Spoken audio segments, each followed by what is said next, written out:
संजय दत्त के बारे में रोचक तथ्य। संजय दत्त का जन्म 29 जुलाई 1959 को मुंबई, महाराष्ट्र में हुआ है। संजय दत्त का पूरा नाम संजय बलराज दत्त है और इन्हें प्यार से लोग संजू बाबा कहते हैं। संजय दत्त जब अपनी माता नरगिस के पेट में थे, उस वक्त उनके पिता सुनील दत्त और मां ने रेडियो पर एक ऐड दिया था, जिसके तहत लोगों से बच्चे का नाम पूछा गया था। कई नामों के बाद नरगिस को संजय नाम पसंद आया और उन्होंने अपने बच्चे का नाम संजय रख दिया। अपने हाई स्कूल के समय से ही संजय दत्त नशे की लत के शिकार हो गए थे। संजय दत्त ने अपनी पहली सिगरेट पी थी जब वह सिर्फ 9 साल के थे। 2013 में जब संजय दत्त को आतंकवादी करार देते हुए जब गिरफ्तार किया गया था, तो उन्हें हर दूसरे कैदी की तरह ही ड्यूटी दी गई थी। जेल में अपने समय के दौरान उन्हें पेपर बैग बनाने का काम सौंपा गया था, जिसके लिए उन्हें प्रतिदिन 50 रुपये का वेतन मिलता था। जब संजय दत्त को 2016 में जेल से रिहा किया गया था, तो उनकी कुल कमाई 30,000 से अधिक हो गई थी और दैनिक उपयोगों पर अधिक खर्च करने के बाद भी जेल से बाहर निकलने पर 450 रुपये वेतन के रूप में बाहर लाए, जो उन्होंने अपनी बहनों को रक्षाबंधन के गिफ्ट के रूप में दिए। संजय दत्त की सबसे पहली पत्नी ऋचा शर्मा थी, जिनकी 1996 में कैंसर के कारण मृत्यु हो गई थी। अपनी पहली पत्नी ऋचा की मृत्यु के बाद संजय ने अपनी बेटी त्रिशाला की जिम्मेदारी ऋचा के माता पिता को सौंप दी और त्रिशाला अपने नाना नानी के साथ अमेरिका चली गई। संजय दत्त की दूसरी पत्नी रिया पिल्लई से 2005 में तलाक हो गया और मान्यता दत्ता इनकी अब तक की जीवन साथी है। उनकी तीसरी पत्नी मान्यता का असली नाम दिलनवाज शेख है। मान्यता ने 2 जुड़वा बच्चों, बेटा शहरान और बेटी इकरा को जन्म दिया। 11 साल की उम्र में सुनील दत्त ने संजय दत्त को जमीन से गिरे हुए सिगरेट उठाकर पीते देखा। उसके बाद तुरंत उन्होंने संजय को बोर्डिंग स्कूल भेज दिया। स्कूल से स्नातक करने के बाद संजय दत्त को मुंबई के अल्फिंस्टन कॉलेज में प्रवेश मिला। यह उनके कॉलेज के दिनों के दौरान था कि उन्हें भारी ड्रग्स की लत लग गई थी।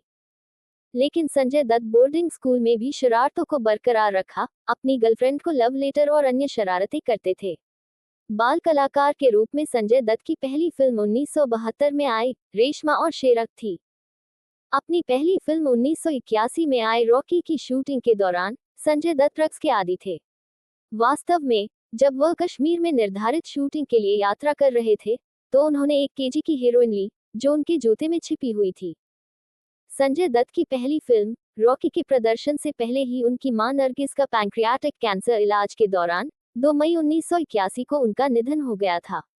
नरगिस अपने बेटे को भारतीय फिल्म जगत में शिखर पर देखना चाहती थी, परंतु दुर्भाग्यवश ऐसा नहीं हो सका। 1986 में आई बॉलीवुड फिल्म नाम के बाद वे सुर्खियों में आ गए। फिल्म में बेहतरीन भूमिका के लिए उन्हें काफी सराहा गया। 1992 में फिल्म साजन के लिए उन्हें फिल्म फेयर सर्वश्रेष्ठ अभिनेता पुरस्कार से सम्मानित किया गया था। 1999 की फिल्म वास्तव द रियलिटी के आलोचकों ने संजय दत्त की प्रशंसा करते हुए फिल्म में निभाई गई उनकी भूमिका को उनके सर्वश्रेष्ठ प्रदर्शनों में से एक माना। वर्ष 2003 में फिल्म मुन्ना भाई MBBS में उनकी उत्कृष्ट भूमिका के लिए भारत सरकार ने उन्हें राष्ट्रीय पुरस्कार से सम्मानित किया। वह गिटार के बहुत शौकीन हैं। अमेरिका में आयोजित गिटार प्रतियोगिता में उन्होंने स्वर्ण पदक भी जीता है। वर्ष 1993 में संजय दत्त को terrorist and disruptive activities act अधिनियम के अंतर्गत मुंबई सीरियल ब्लास्ट के दौरान अवैध हथियारों AK-56 को रखने के लिए गिरफ्तार किया गया था। हालांकि उन्हें 1995 में जमानत पर रिहा कर दिया गया था, लेकिन दिसंबर 1995 में उन्हें फिर से गिरफ्तार कर लिया गया। अप्रैल 1997 में संजय दत्त को फिर से जमानत पर रिहा कर दिया गया। रिहैब में अपने समय के दौरान संजय ने फैसला किया कि वह फिर से भारत नहीं लौटेंगे, लेकिन अमेरिका में अपना खुद का व्यवसाय शुरू करेंगे। हालांकि उनके पिता ने जोर देकर कहा कि उन्हें अभिनय के लिए एक और शॉट देना होगा और संजय मना नहीं कर सकते। 1993 में जब खलनायक रिलीज हुई, तब संजय दत्त जेल में अपना समय व्यतीत कर रहे थे। रेखा: हाँ, मैं फिल्म का खलनायक हूँ। प्रमोशन के दौरान काफी इस्तेमाल किया गया था, जिससे फिल्म गेमर को काफी फायदा हुआ। खलनायक साल की दूसरी सबसे बड़ी कमाई करने वाली बॉलीवुड फिल्म बन गई।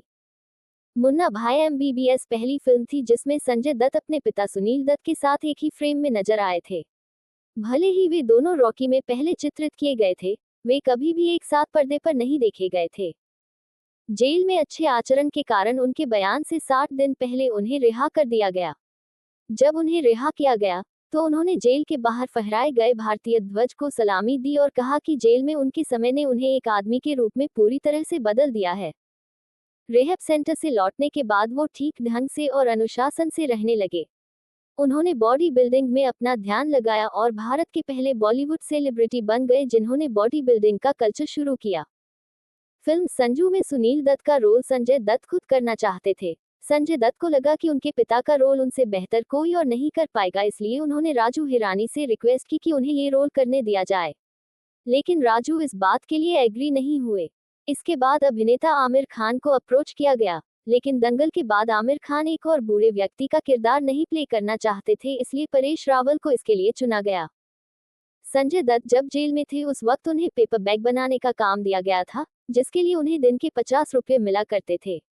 इसके साथ ही संजू जेल के रेडियो के लिए रेडियो जॉकी का काम भी किया करते थे। सारे कैदी तो संजय दत्त से मिल नहीं पाते थे, लेकिन रेडियो के जरिए संजय दत्त उन्हें अपनी जिंदगी के रोचक किस्से सुनाया करते थे। 2017 में रिलीज हुई फिल्म भूमि पहली ऐसी फिल्म थी जो उनके जेल से निकलने के बाद रिलीज हुई थी। लेकिन संजय ये फिल्म अपनी बेटी को डेडिकेट करना चाहते थे। फिल्म की रिलीज तारीख 29 जुलाई 2017 तय की गई थी, लेकिन संजय ने प्रोड्यूसर से रिक्वेस्ट करके 12 अगस्त 2017 को बेटी त्रिशला के जन्मदिन पर यह फिल्म रिलीज करवाई।